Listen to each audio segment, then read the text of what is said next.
So I am calling the meeting to order. Can we have a roll call, please? Emma? Yes, Director Daniels is absent. Vice President LaHue, I'm here. Director Jaffe, Present. Director Christensen, Present. and President Leather. Present. So we have no public hearing today. We have no consent agenda.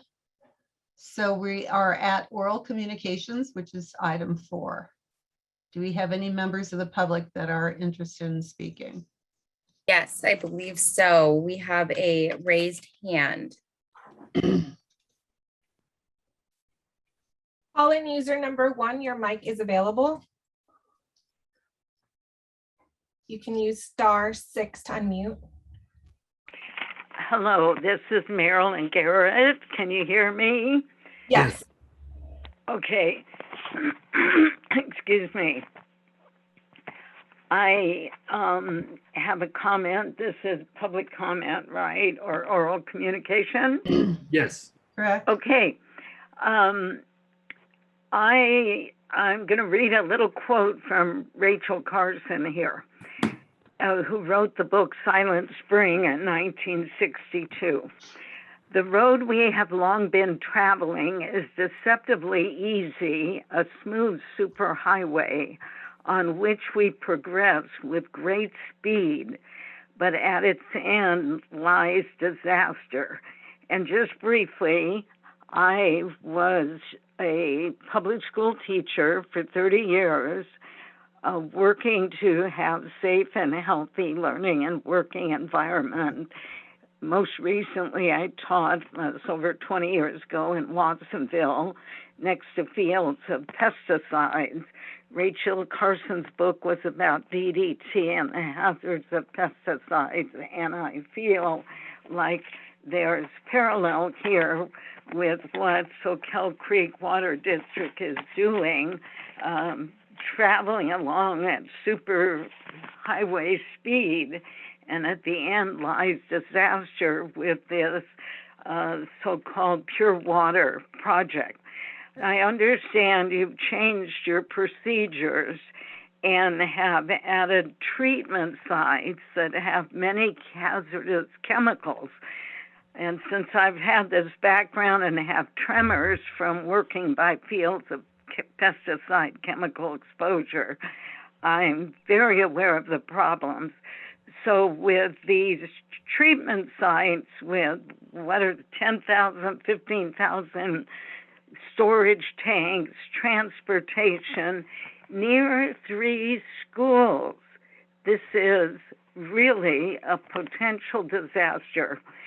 I understand your environmental report said there were no schools within a quarter mile of the Bayview site, but there are 3 schools within a quarter mile: Bayview, Santa Cruz High, and Spring Hill. I know exactly where all those are. And I understand that by law, they were to receive 30 days in advance writing before you approved any project, that this project was on the books. And this never took place. So I feel like the children, the staff are in danger. There's already too many toxins children are exposed to. I'm calling on you to stop this so-called pure water injecting all these toxic, unregulated, untested Thank you, Ms. Garrett. Your time is now up. into. Time is up.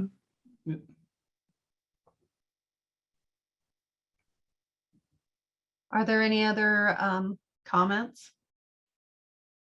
There are no other callers in the queue right now. Okay. So, Director Rachel, Jaffe, didn't you have something you wanted to discuss? Rochelle, Am I did have one thing. Okay. I just I think it was last meeting but it could have been the meeting before. They blur together. It went pretty long and I was losing focus at times, but I was able to hang with it. But it'd be I think it'd be much easier if when we have these meetings that go long, especially with this format of online, that there's a break, maybe every hour or so. So I think it would serve us well to be fresh instead of just pushing through it. See a thumbs up by Tom. That's good. That's fine with me too. I know what you're Yeah, talking I about. agree. What your reading was either, but. So I think I think Rochelle's taking a break now. Sorry, Oh, she's dog back. was barking. Okay, but as the board president, you can decide whether there's a good point to break and Okay, when we're starting perhaps to get weighted down by a long meeting. That's it. I'm good at finding reasons to have breaks, so I can do that. Okay. Anybody else have anything to present? Nope. Okay, so we have no reports, so now we're at administrative business. Do we have public comment for administrative business? I believe we usually begin with the staff presentation and then ask for public comment. Okay, But I did receive one request to speak for this item. okay, so the board is now considering agenda item 6.1. Oh, that's funny. Consider adopting resolution 2120, authorizing virtual public meetings in accordance with AB 361. The presenter is, I'll lead it off, President Lather, and just say, yeah, Emma actually put this together. It's not a typical memo, a lot of times we have a boilerplate one to go from. So she did this from some templates that were out there from CSDA, but since she put the whole thing together, I'm just going to hand the baton to her and let her present it, if you don't mind. So Emma, please take it away. Thank Sure. you. Hi, everyone. I'll just turn on my video to say hi and then jump into it. So this item is presented for the board to consider adopting resolution 21-20, which will authorize the board to continue meeting virtually in accordance with Assembly Bill 361. So there's been legislation, evolving due to the COVID pandemic. And so effective on September 30th, 2021, in 2 days, all meetings subject to the Brown Act must comply with standard teleconference requirements pre-pandemic, or they must comply with the newly enacted provisions of AB 361. So staff believes it's important as a public agency to be as protective of public health as possible, while still encouraging public participation at board meetings. And we believe that meeting virtually accomplishes both of those goals. So as you know, we've been meeting virtually for probably over a year and a half now. And so the requirements of AB 361 are very similar to the previous executive orders. There's three considerations that we just want to highlight. And the first one is that a statewide emergency must exist and remain active for AB 361 to be valid.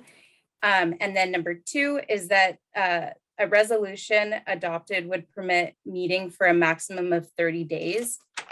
So we talked about this, Ron and I talked about this with Josh. And so what we recommend is that if we do decide to move forward with this, that we include a placeholder item on each consent agenda. So that way, in the event that a board meeting is canceled, there's no timing considerations or anything like that. So if we did decide to go forward with this, then we would have that on each meeting under consent. And then the third consideration is that written and oral public comment must be accepted until the point at which the public comment period is formally closed. So this gave a little bit more language about how to process public comment in these virtual meetings. And so as you know, we've been requiring the request to speaks. So we'll still ask that the public provide request to speaks before each meeting because it helps us kind of maneuver the meetings a little bit more efficiently. But we will also ask for the raise hand feature. So if you dial in or join by your computer, public attendees can raise their hand and let us know, and we'll accept comment that way. And then I think the last thing that we just want to touch on is that the provisions enacted by AB 361 are set to sunset on January 1st, 2024. But since the resolution is only valid for a 30-day period, the board can just keep adopting it up until that emergency ends. And I guess the final thing that I'll just end on, unless Ron or Josh want to add anything more, is that while we recognize that some people probably prefer in-person meetings, we've actually gotten a lot of good feedback from customers and other committee members that they think these virtual meetings are actually easier to attend and provide input in. So I just wanted to finish with that. So if you have any questions, or Ron or Josh, if you want to add anything. I think you did a great job. I have nothing to add, Emma. Thank you. Thanks. Me neither. Thank you. Thanks. Okay, so at this point, do we ask for public comment? Okay, Yes, and I see one hand is raised. Calling user 1, your mic is available.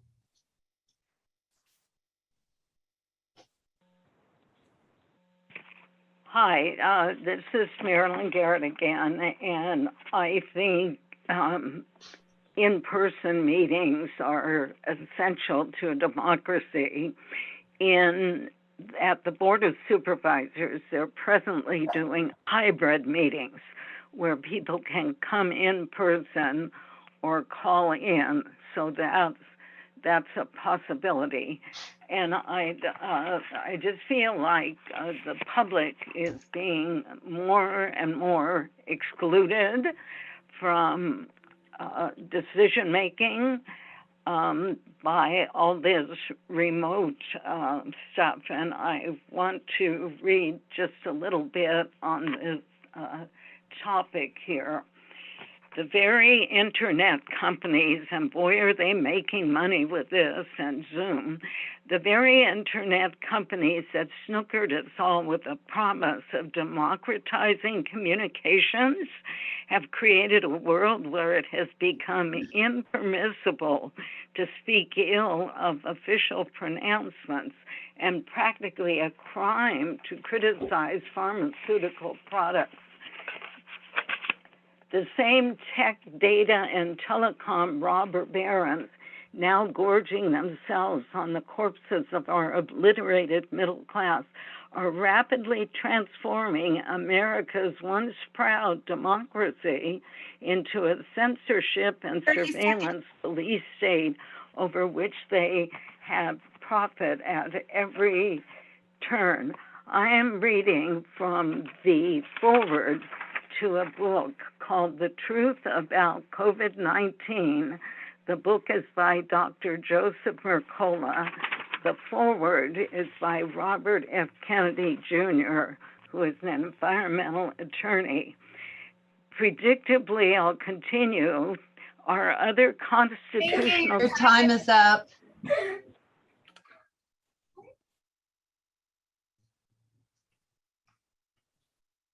Okay, so do we have any comments on this by board members? I have one. Thank you, Carla. It was about the hand waving. How does that work for members of the public who are on the phone? I was just curious about that. Thanks, Carla. I can answer that. So if you're attending by phone, you can dial *9. And that will raise, that's actually what the public member just did to get our attention. So I've added that for this meeting, we did that, and it's on the agenda, letting people know how to do that. Okay. All right. I mean, just to address that participation, I know because if the don't know how to do it. I think the idea of this is to permit remote meetings, but to incorporate more of the in-person participation. And that would solve it, actually. If you could call in, and if something occurs, you could have a conversation about that or a discussion. So, okay. Okay, I guess I should go back to my order here. Vice President LaHue, you're next. Oh, Yeah, I was just going to make a motion, but if somebody has something to discuss, then that's fine to do that first. I think Okay, Director Jaffe? I can second the motion if the motion is to Yeah, I was just, adopt this, because I support it wholeheartedly. okay, I was just going to make the motion to adopt Resolution 2120, and I think that's all that's needed. I also thought your idea of having it on the agenda, like on the consent agenda every time, was a good idea. And I second that. Okay, so we have a motion and a second. Roll call. Director Daniels is absent. Vice President LaHue, Yes. Director Jaffe, Yes. Director Christensen, yes. and President Lather. Yes. Okay, so that motion is, I can't speak, sorry about that. So next is the closed session, and this meeting. Okay, and then we come back and we adjourn the meeting. Okay. And we do, I do believe that the person who's dialed in wants to provide public comment on this item. Oh, okay. Sorry, I forgot that. Caller needs your one, your mic is available.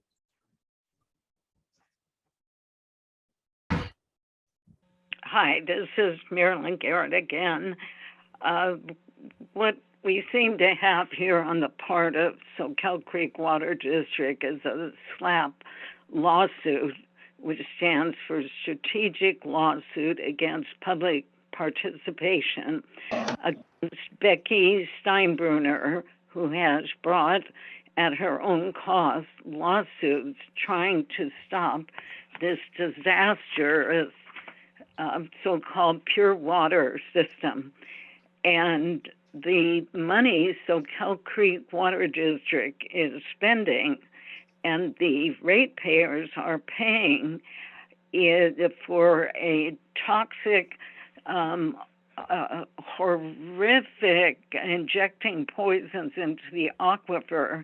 And as far as I'm concerned, she has been one of the heroes of our time, bringing forth the truth about the problems and the wasted water, the dangers that have already passed and continue on the front. And I think forcing her to pay, $1,300 for doing citizen public advocacy does not bode well for democracy or for the policies of the Soquel Creek Water District. This is my comments.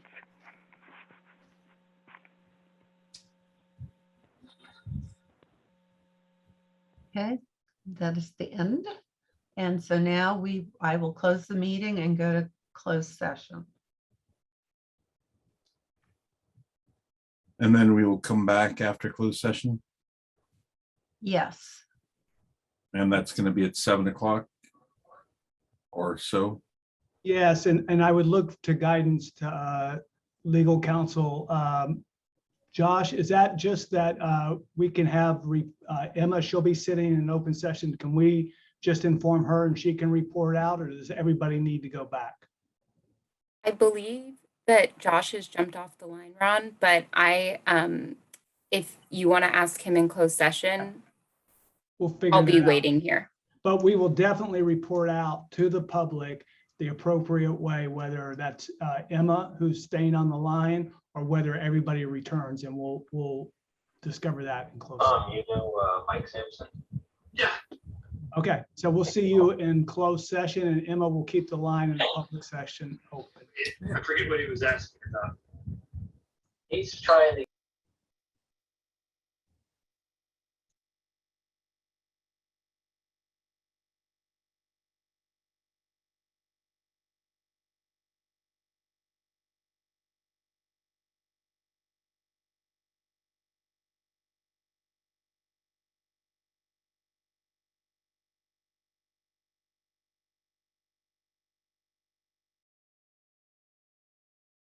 Reportable items.